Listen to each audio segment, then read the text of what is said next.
Good morning, good afternoon, good evening, wherever you are in the world.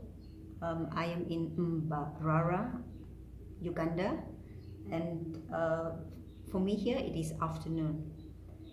Okay, so today's video, um, I actually wanted to make this video because some of you will know if you've been following me on my video and some of my social media posts, especially Twitter and Facebook. You will know that I've been very involved in women's issues, especially with the LGBTQ plus the alphabet community, um, and the rights of of women pertaining to the LGBTQ plus alphabet community, and then also the pro-life, pro-choice movement, and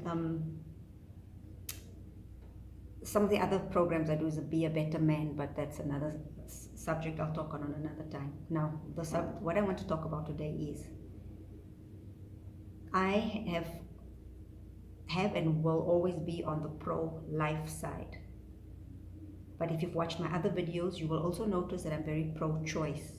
I say I am pro-choice because I support that a woman has the right to choose whatever she wants to do with her body.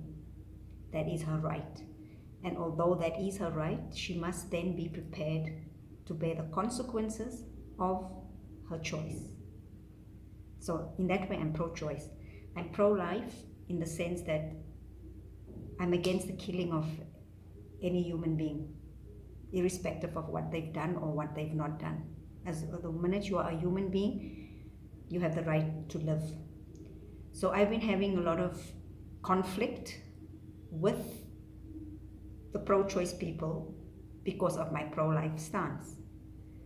I've not had problems with, no, sorry, I have had problems with the pro-life people on certain things, but I want to focus on the issues I've been having with the pro-choice people. So the main thing is I've always had this issue with this my body, my choice argument that they make for abortion. Because my body means the woman's body. My choice means the woman's choice. The thing is, with abortion, there are two bodies involved, the body of the woman and the body of the child. So it might be her body, but the other body is not hers. So the choice is not up to her. This is where I stand. This is where pro-lifers stand. This is our stance, okay? And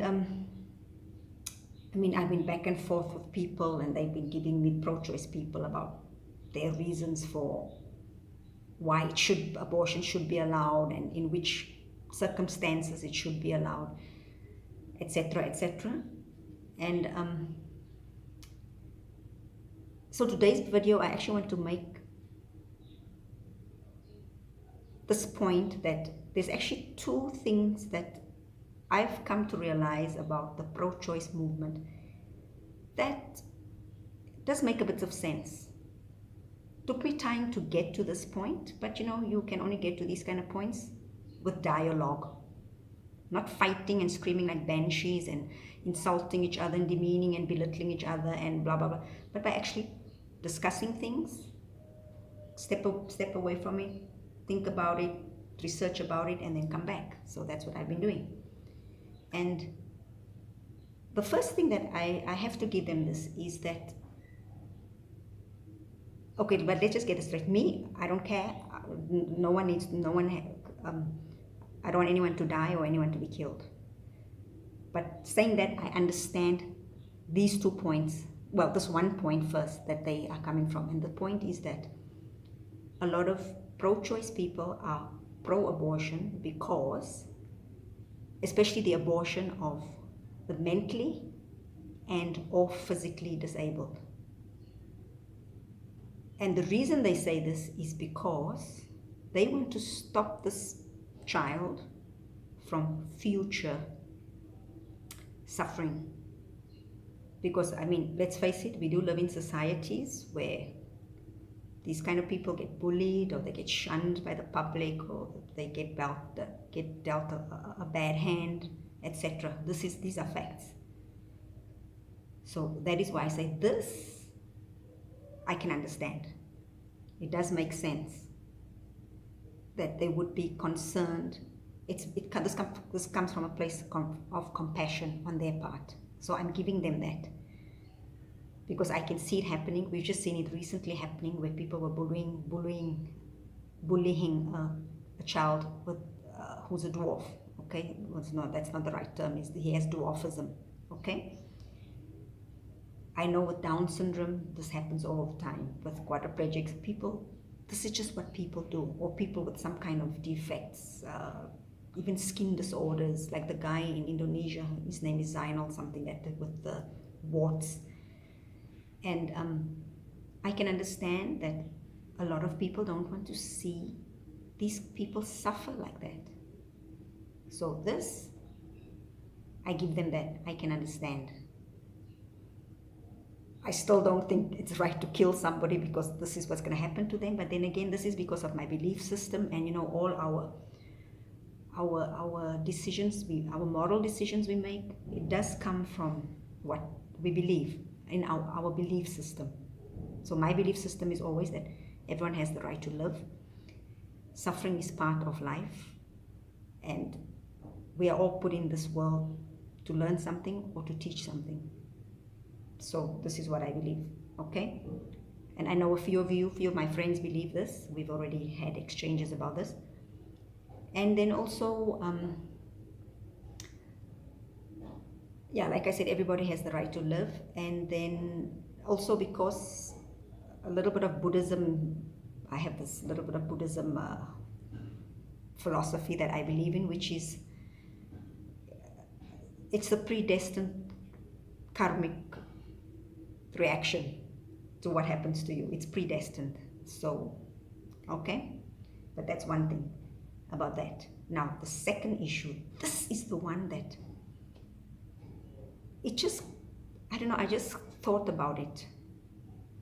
Because like I said, I'm very pro-choice when it comes to what a woman can do with her body.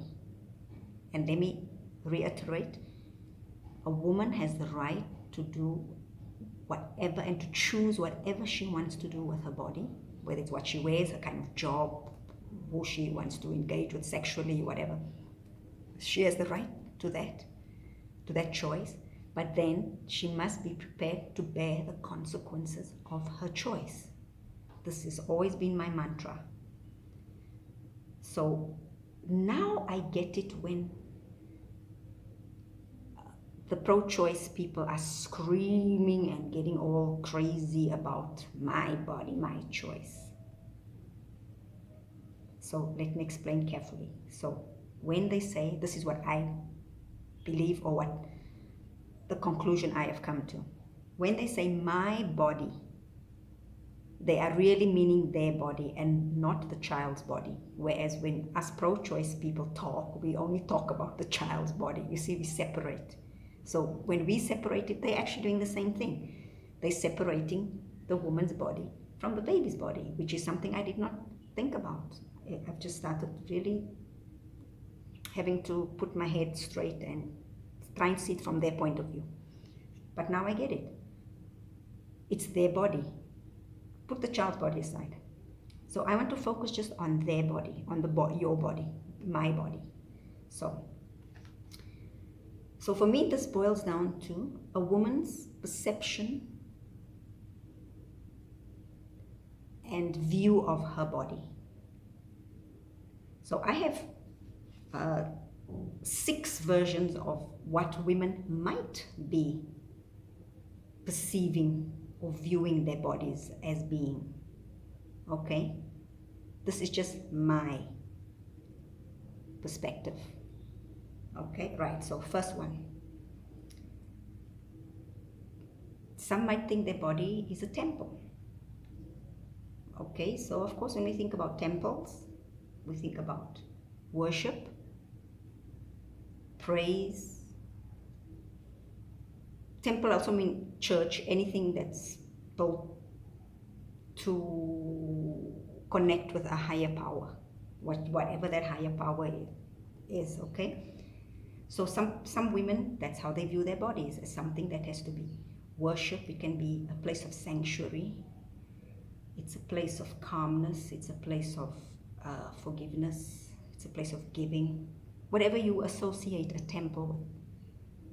So this is what they view their bodies as, and so they will treat it in that way. So they will be very particular about who they give it to, who they share it with, what they wear, how they present it. That's why these kind of women are usually married. Okay, because they would be in a very committed relationship. And all this I'm talking about sexuality. Okay, how a woman views her body sexually. Okay, right. So that's one, the temple. Then the second metaphor would be a garden. Okay, and a garden is a place. What is a garden? It's fertile, it's fruitful, it's colorful, it's where things grow. You can plant a seed and things will grow. And maybe that's how some women view their bodies. They view their bodies as something where they can start a new life from, like a garden. When it's fertile, you grow things. So a garden is where you go and nurture things. So this is maybe how they perceive their bodies, as a garden. And this is their choice, okay? Right. Third thing would be maybe a merry-go-round. And I'm talking about a merry-go-round that you find inside, like in a park. A merry-go-round is fun, it's exciting, you can jump on, you can jump off. People who come to the merry-go-round, they really enjoy themselves. It's a wonderland. They just on and off, and they're happy, and everyone's happy, and So maybe that's what some women view their bodies as. Anyone, they want to be happy and have fun and be entertained, they can just jump on and have a ride and then jump off and disappear into the sunset, and the next one, just people jumping on and jumping off and having a merry-go-round, a merry time going around. If that's their choice, that's their choice, because we are all about choices. Women should have the right to choose, and if a woman wants to choose this for herself, she should have that right. Of course, there's consequences, and one consequence, of course, I can think about is like with a merry-go-round at night. If you go to a merry-go-round in the park, it's lonely. There's nothing there. No one's coming at night for fun and excitement. So maybe that's the consequence. But anyway, that's the merry-go-round type. Okay, the next one, a carousel, which is something like a merry-go-round. The difference is the carousel is also fun, exciting, entertaining. You can jump off, you can jump on, you can up and down. One day you can jump on it twice, maybe this month, next month, it's up to you. The big difference is that a carousel is normally in a fun fair, and you have to pay for the ride. Some women view their bodies as a carousel, so if you want to jump on and off, you have to pay. Again, this is their choice, because my body, my choice, right? Okay, next thing is we have the dumpsters. Dumpsters are very essential because we all have to throw our rubbish somewhere. Very important. You see a country without a dumpster, it's a big mess. So some women view, or maybe they don't view their bodies as dumpsters, but their bodies are getting treated like dumpsters because they allow it. Because I don't think there's any woman who's quite happy to just be a dumpster. She's probably just allowing it. So any man can just come and throw his trash there and just leave. Another word for it is a cum dumpster. Men can just come, dump, or not men, maybe just one man, he can just come, dump. So there's no commitment, there's no responsibility, it's just dump, dump, dump. Again, that is her choice. it is her choice, because if she allows it to happen, it's her choice, because she can also say no. Okay, then the last one, this is where I get the pro-choice people now, because again, it's about choice. And this is the part where I use a very harsh metaphor for what some women view their bodies as, or are okay with viewing their body like this. The body is a killing field. It's a place where killing happens. Now, is this a bad thing? We don't know, because it's up to the woman. It's her choice. If she wants to have her body be a place where killing happens, I'm pro-choice, so I think that is her choice. Are there consequences that she would have to bear? Of course, but that's up to her. So, because I take it like this, let's take Auschwitz. Auschwitz is a killing field. Okay, but the thing is, at Auschwitz, not everybody died.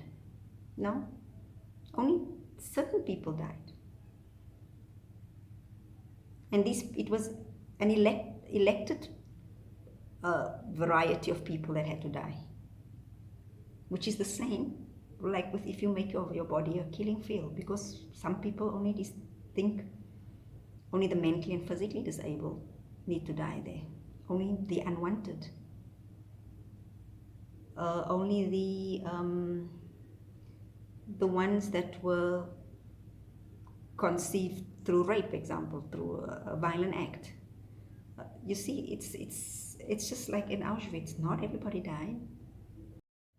Yeah, so I guess basically it depends on